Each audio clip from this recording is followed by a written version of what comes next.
Pada musim semi tahun 2025, dunia menyaksikan dua raksasa perdagangan dunia kembali beradu. Amerika Serikat, di bawah kepemimpinan tegas Donald Trump, memutuskan sudah waktunya untuk meningkatkan taruhan dalam konflik perdagangan yang sedang terjadi dengan Tiongkok.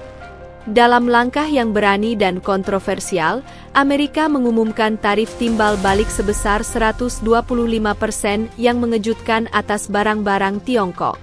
Bagi banyak orang, hal itu terasa seperti palu godam yang dijatuhkan pada kondisi ekonomi yang sudah rapuh.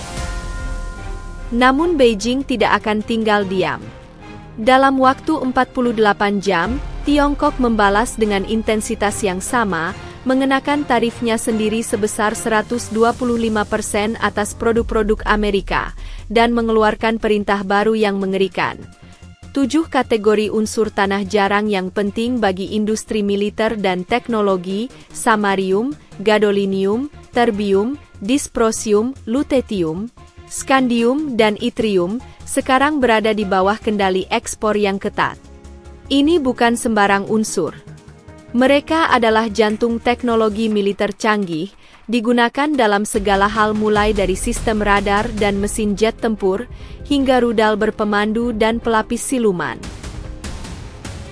Kompleks industri militer Amerika tiba-tiba terpojok, dan kecemasan menyebar ke seluruh sektor pertahanan seperti angin dingin di musim dingin. Ini bukan pertengkaran biasa.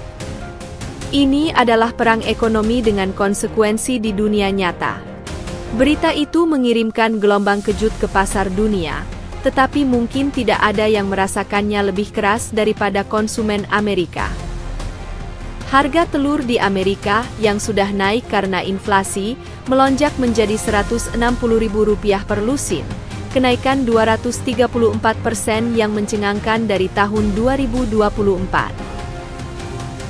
Belanja bahan makanan biasa menjadi mimpi buruk dalam penganggaran. Minuman, buah-buahan, bahkan saus tomat semuanya menjadi korban inflasi yang disebabkan oleh tarif.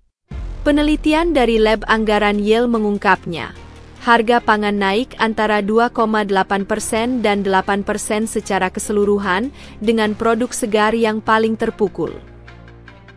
Bagi keluarga pekerja, itu adalah pukulan telak. Namun, bagi Trump, ini semua adalah bagian dari misi yang lebih luas, strategi untuk melumpuhkan kebangkitan ekonomi Tiongkok. Ketika pembatasan tanah jarang diberlakukan, Pentagon menyadari seberapa dalam ketergantungan itu. Meskipun Amerika memiliki cadangannya sendiri, terutama di tambang Mountain Pass di California, Amerika tidak memiliki infrastruktur pemrosesan yang telah disempurnakan Tiongkok selama beberapa dekade. Pada tahun 1990, perusahaan-perusahaan Amerika menutup tambang tanah jarang, kalah bersaing dengan ekspor berharga murah Tiongkok. Maju cepat ke tahun 2025, dan Amerika membayar harga untuk pemikiran jangka pendek itu.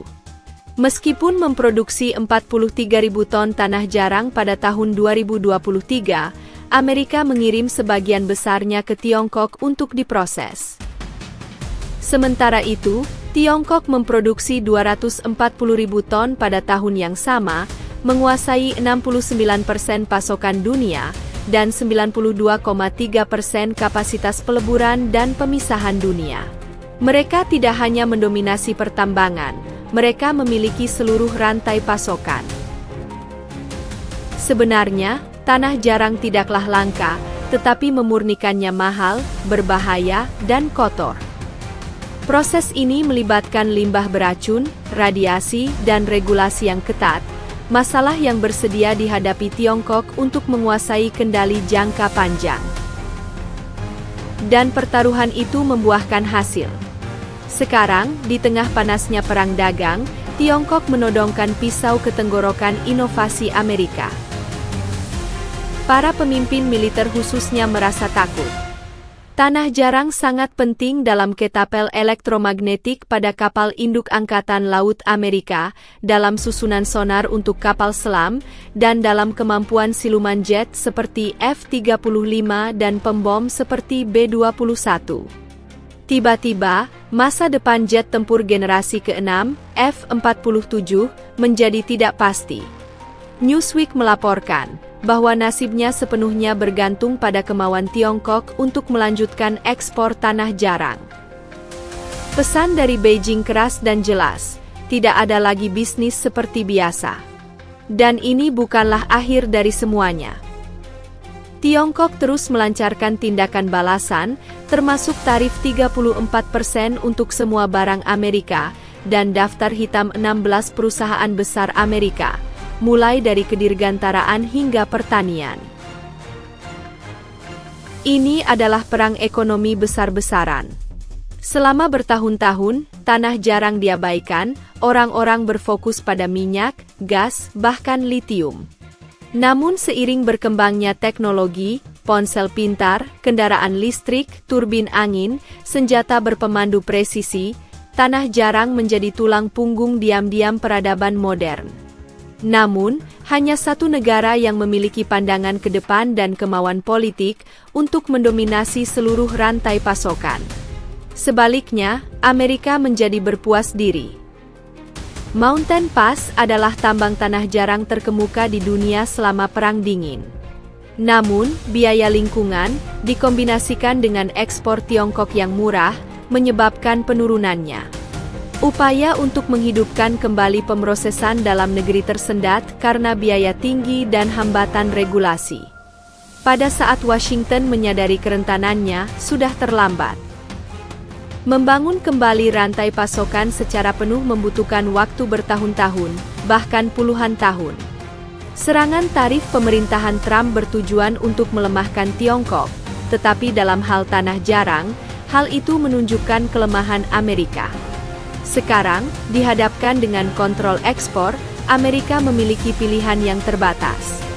Jika membeli melalui negara pihak ketiga itu mahal, dan hasilnya jelas. Lonjakan biaya produksi, keterlambatan dalam proyek militer, dan meningkatnya kekhawatiran tentang keamanan nasional.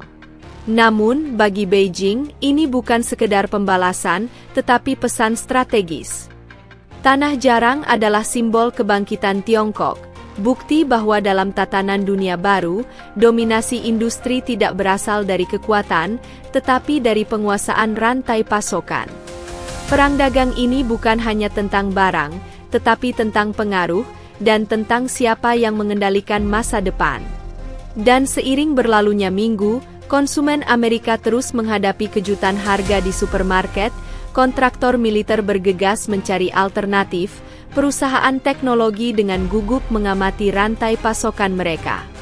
Sementara itu, Tiongkok dengan tenang mengonsolidasikan posisinya, memperluas kerjasama tanah jarang dengan Rusia, mengembangkan hubungan yang lebih dalam dengan negara-negara kaya sumber daya di Afrika, dan mengeksplorasi penambangan dasar laut. Pelajarannya, meskipun menyakitkan, tidak dapat disangkal. Di dunia yang semakin didorong oleh teknologi canggih, tanah jarang adalah minyak baru, dan untuk saat ini, Tiongkok memegang kendali. Pada bulan April 2025, Amerika mengira mereka memberikan pukulan terakhir dalam perang dagang. Namun, dengan meremehkan nilai strategis tanah jarang, negara itu membuka diri terhadap serangan balasan yang tidak dapat ditanggungnya.